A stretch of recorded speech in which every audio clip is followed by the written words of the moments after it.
my old English teacher compared you speaking like an event like this to the persecution of Jews in Nazi Germany. I don't know how it got there, but the only Jew being persecuted in Australia is me.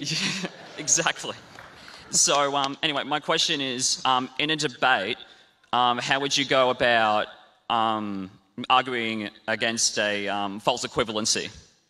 The left, has wandered into a situation where it defends its precepts through intimidation, bullying, name-calling, and censorship instead of reason, logic, and persuasion, which means it's always possible to humiliate them with compelling counterexamples because they've forgotten how to argue and they don't watch their own stuff anymore.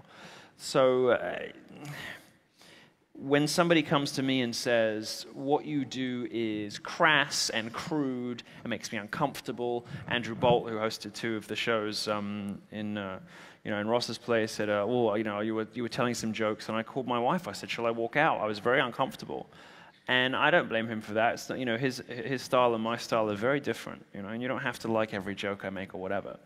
But if you're going to complain about me being crass and rude, and I think my positions are entirely defensible given the way the left behaves, you've got to say something too about Clementine Ford writing in a book with all the pride and freedom and endorsement from, she's a regular on ABC, she has a book deal with a major publisher, saying, have you killed a man today? If not, why not? Goes way further than anything I say about her.